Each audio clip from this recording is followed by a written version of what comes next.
with every solution that we have, we work with it we work with the riders in mind. So when we create the product, we don't create the product just for us to use. We create it with the end users also in mind. We try as much as possible to engage all the stakeholders in our product development stages.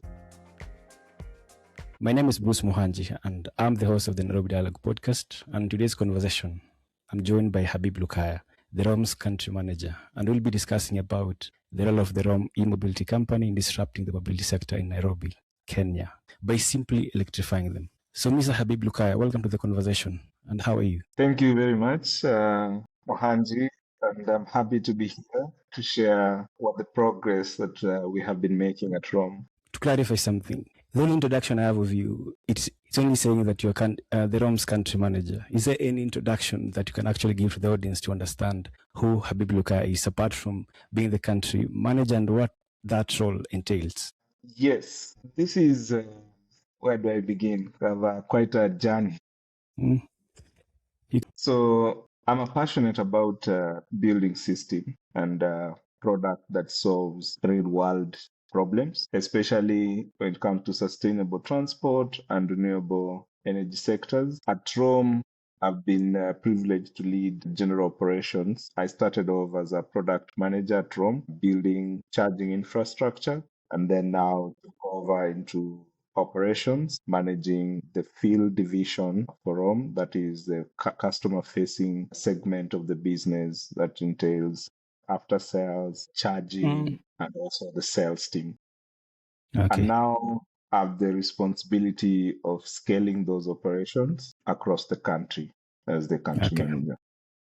Okay. I think that two things you've actually spoken, which are true, about the customer progress and also in terms of scaling the products toward the country onward. I think those are two factors we shall speak onward. But before we go into that particular debate or objective, so we need to go into the ROM's products. What are they and what can the customer really desire to have from that particular section? So ROM is a product company. We build products from hardware and software. On the hardware side, we focus on electric mobility, specifically the two-wheeler, which is the motorcycles. We have the ROM Air, built and designed in Africa, and also the electric buses. So those are the two main products that we are building. And we build this product together with their ecosystem. The ecosystem here, I mean, the software solution to support the product and also the charging infrastructure to be able to support the product. So we focus more on the transport, and our vision and mission is to electrify Africa one vehicle at a time. Okay, that is very true. I think even I saw that particular statement or that phrase in your own website, electrifying Africa one vehicle at a time.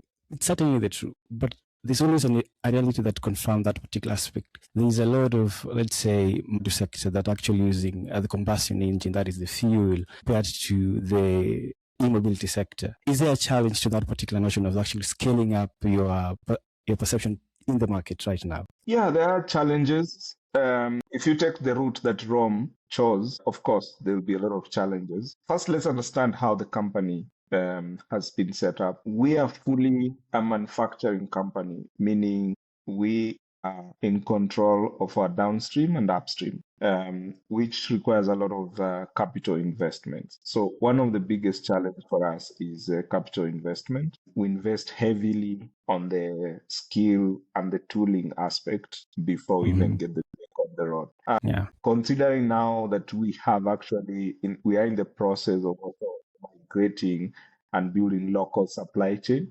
So means there's a lot of effort in terms of bringing our supply chain, building local supply network, working with a lot of local suppliers. It comes with also its own challenges in trying to train and ensure that they meet our quality standards. So if you choose that route, it's not an easy route, but it's a very fulfilling. And for us, we believe it's the long-lasting route if we need to solve the problems for Africa. We believe that African problems the solutions can come from Africa. So we can build products in Africa. We can set up manufacturing in Africa and still work.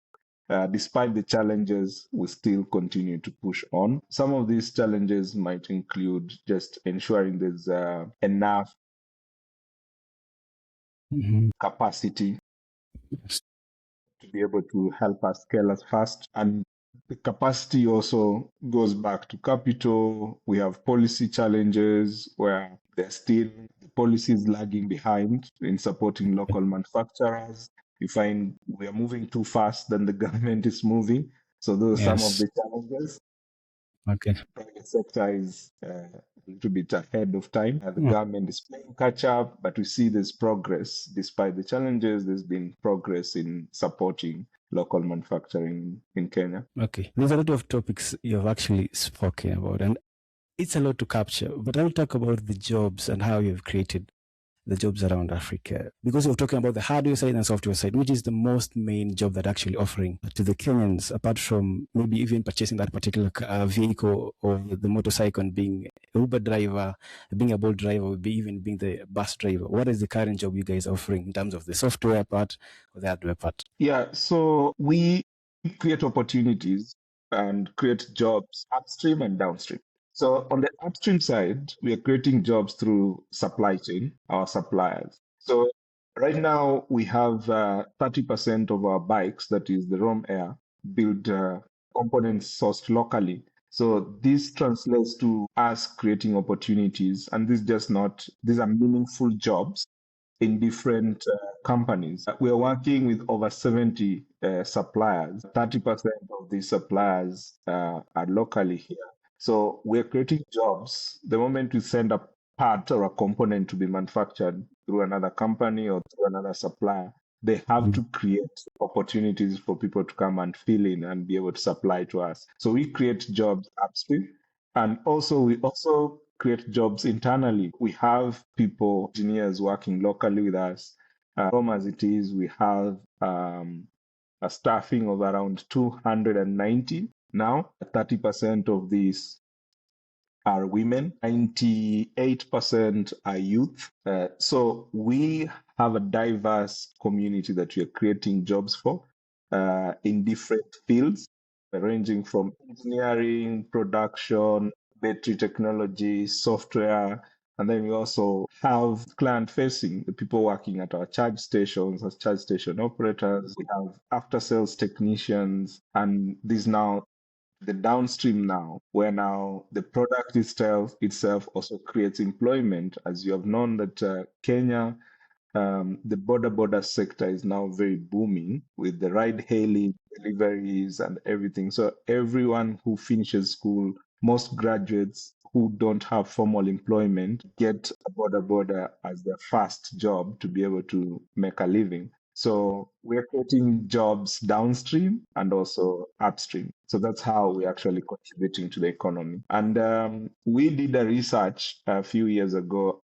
The report says that by 2030, we'll have created 20,000 um, Mm-hmm.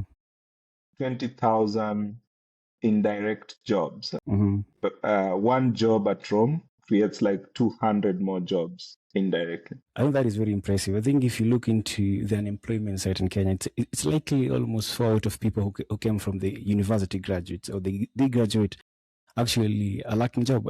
For you actually share that particular opportunity, it's one of the interesting thing to me. And also me being an IT person, it's intriguing me because there's something a little bit I can actually dive into and actually learn from you guys. There's one element that is always purported or actually perceived. If you look into the ROM app, the one that guides the riders for moving from one place to another, how are you guys integrating data to make sure this reality, meeting that particular target of yours, that making sure this they don't understand this battery law and the many things that goes around. How do you guys approach it? So with every solution that we have, we work with it Okay. we work with the riders in mind. So when we create the product, we don't create the product just for us to use. We create it with the end users also in mind. We try as much as possible to engage all the stakeholders in our product development stages. And this is clear. We can actually verify this on the ROM Air Gen 2 that we launched early this year.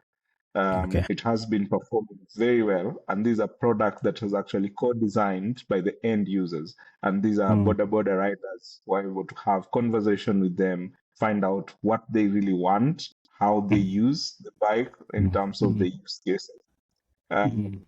This went into the development stage, and also even for the software solution, we try and make it easier for them, for us to focus more on ease of use than the complexity. So we make sure that the solution that we actually deploy, it's very easy to use by riders and everyone else who interact with the solution. So we try and simplify it as much as possible for the end users to be able to use it. Okay.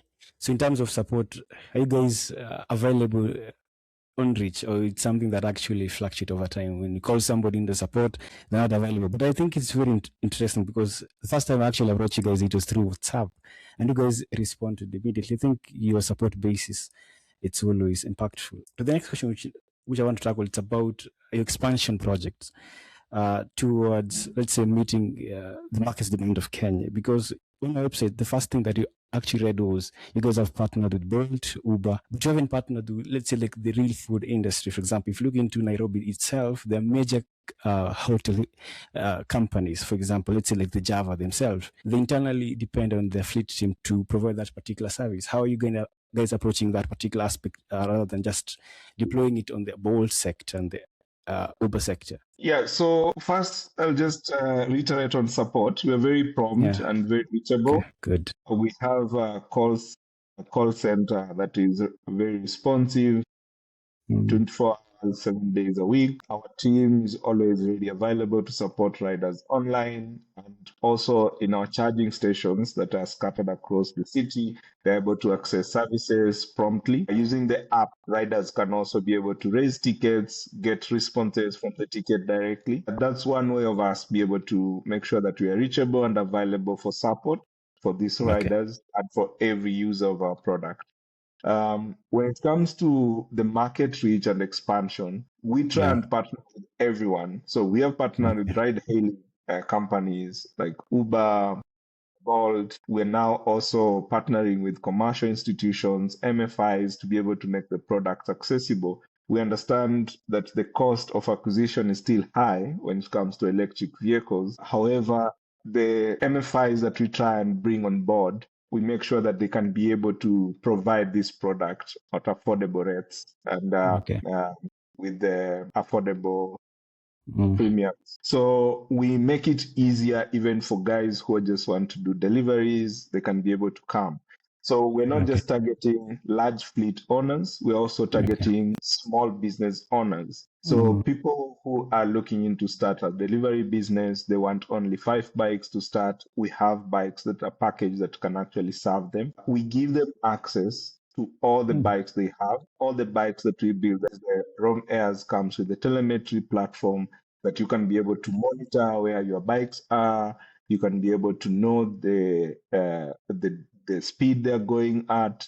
You can be able to know if they need support, the battery percentages, and also we give you access to a charging infrastructure to show you this where you can access charging. In addition to that, we also provide in-house support to make sure that your batteries actually charge safe. As we are a charging company, so we sell the bike together with the battery and the charger. So the customer or the end users have the freedom to ride everywhere and charge anywhere. Okay.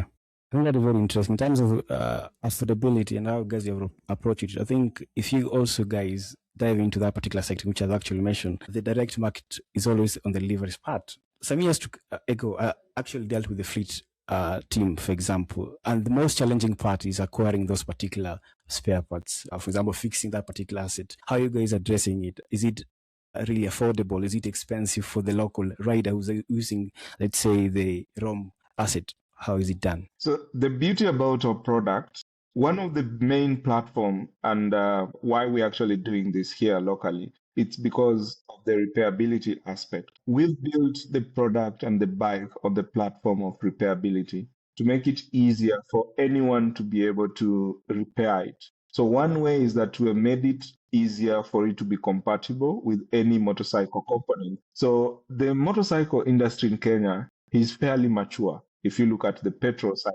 So after In every market, you'll find a small shop that sells motorcycle spare parts. They'll sell side mirrors, brake shoes, rims. You'll find them everywhere across the country. So we made our product to be very compatible with these components so that to make it more competitive and also to make it affordable for the riders.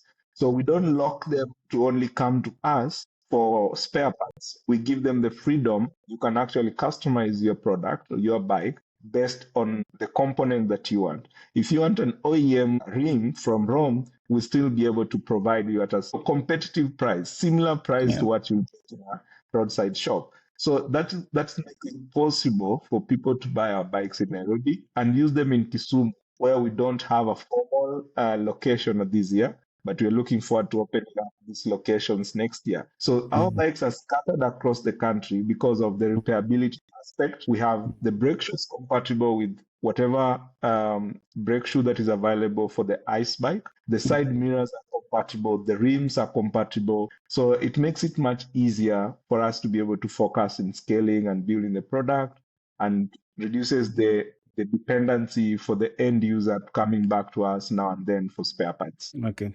You mentioned something very beautiful. You guys will be expanding toward Kisumu. I hope you guys also will expand towards Kakamega, which is my home Yes. county, because you real because you realize most of the Westerners are actually into the motorcycle, whether it's a source of income or it's a source of even just riding all over. I think if you guys tap on that particular market, I'll be very intrigued to that particular aspect. To another aspect, it's about durability, because I have a friend of mine who's actually moving from one county to another. There's a problem, for example, you meet at a spot where there isn't any charge and there is no electricity. How does he goes about that? Because he'll be stuck on the road. How do you guys approach that particular aspect? Because I understand you guys, for example, for the motorcycle, it has two chargers, two batteries. How do you guys see this challenge? For us, we don't see it as a challenge, we see it as an Yeah, opportunity. good. I think if you see it as a challenge, then no one will be able to own a smartphone in this country. Because if people are able, if people, the majority of Kenyans right now are able to Mm, use a smartphone, and people are able to charge, So wherever you can charge your smartphone, you can charge our okay, battery.